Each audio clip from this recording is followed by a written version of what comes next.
Exercise A. Meaning from context. Page 52. Culture survey. 1. I can think of a custom or belief in my culture that might be unique in the world. 2. I know of at least one accomplishment of a scientist, artist, athlete, or other well-known person from my country. 3. My background is a large part of my current identity, or how I see myself. 4. I can think of at least one similarity between my culture and another culture, and at least one important difference. 5. I think people in my country tend to welcome visitors from other countries and treat them well. 6. I can think of an aspect of the way parents raise children in my culture that might surprise people from other cultures. 7. I had a chance to hear stories from my family as I grew up that kept important memories alive or told lessons. 8. I feel like I come from one place and am local to another place. Listening. Travel and identity. Exercise B. Main ideas. Page 54. And Exercise C. Details. Page 55. I know that you like to travel, and you have been to a few different countries, right? Yeah, sure. Traveling is great if you have the chance to do it. And you're right. I've been to Canada and Germany, and last year I went with my family to Vietnam. 3 countries? You're catching up to me. What if I told you that there is a woman who has traveled to every country on Earth? That's 195 countries. And she was only 35 years old when she made it to the last country on her list. Are you serious? That's quite an accomplishment. Who is she? Her name is Jessica Nabongo. She is the first black woman to visit every country in the world. Her parents were from Uganda. She grew up in the United States in Detroit, Michigan, but was raised with Ugandan traditions. She writes a travel blog, and she has also written a book about her travels. That's interesting. Does she see herself as American or Ugandan? Good question. In terms of her identity, I'm pretty sure she sees herself as both, but it must be kind of complicated. In the US, people tend to see her dark skin and identify her as African, and when she visits Uganda, some people hear her North American accent and treat her differently. In one article, she wrote that they treated her like a Mzungu, which is a term that means white person in that part of Uganda. Well, the way you look and the way you talk affect how people see you, I guess. Did her cross-cultural experiences growing up make her interested in traveling?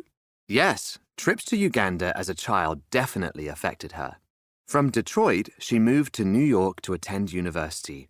When she graduated in 2005, she moved back to Detroit for work, but quit 2 years later and moved to Japan. She taught English there for a year, and then she went to London for graduate school. She spent 6 months in Benin and then worked for 3 years in Italy after that. But during her time in all of these places, she traveled to other countries too. She started writing her travel blog to stay connected with friends and family. I found her blog one day, and I've been following her ever since.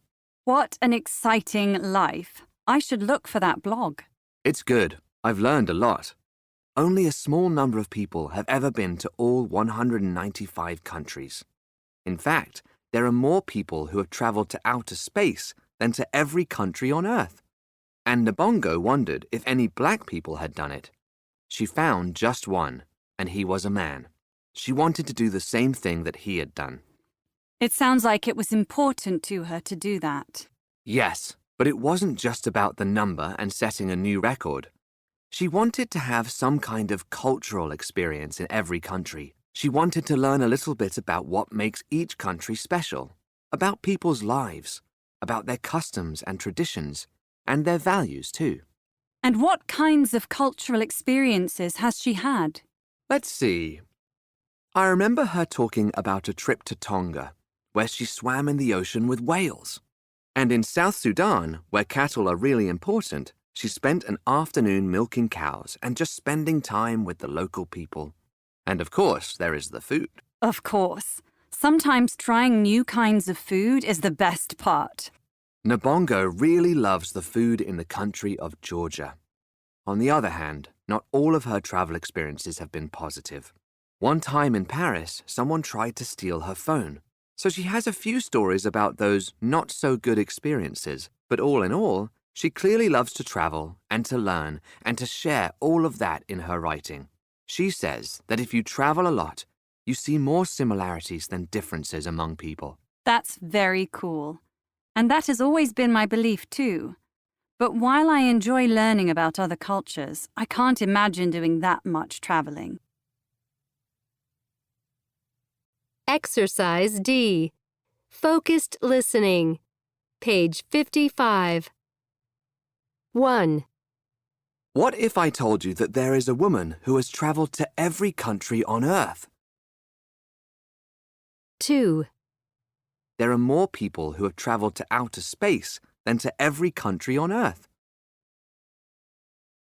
3, She wanted to do the same thing that he had done. Pronunciation. The vowel sound, page 56. The vowel sound is the same as the IR in bird. The sound is spelled in several ways. Her, word, hurt, learn, shirt. Notice how the vowel sound in each pair of words is different. We should turn left at the corner. This piece of paper is torn. You need to stir the soup. That star is bright. I work in that office building. Let's walk another block.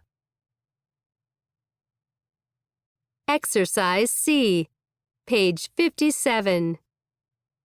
1. Burn.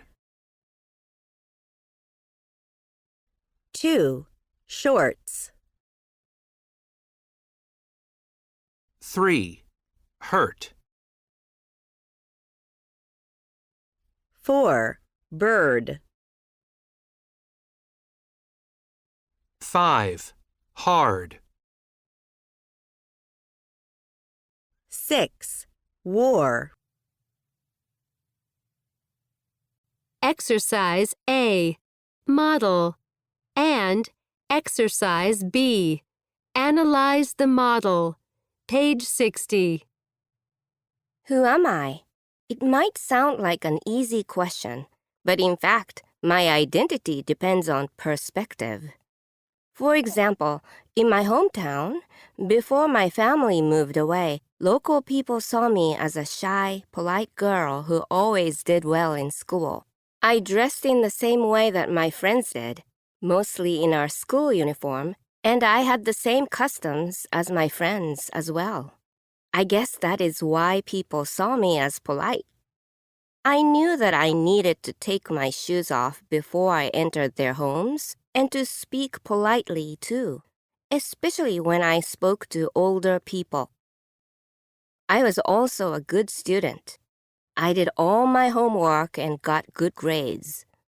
So those things, my schoolwork and my politeness, formed a big part of how others saw me and how I saw myself in my hometown.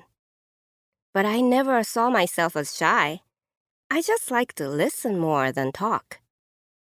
Then my family left my hometown and moved to a larger city. My new school doesn't have a uniform, and some of the girls wear very fashionable clothes and different outfits every day of the week.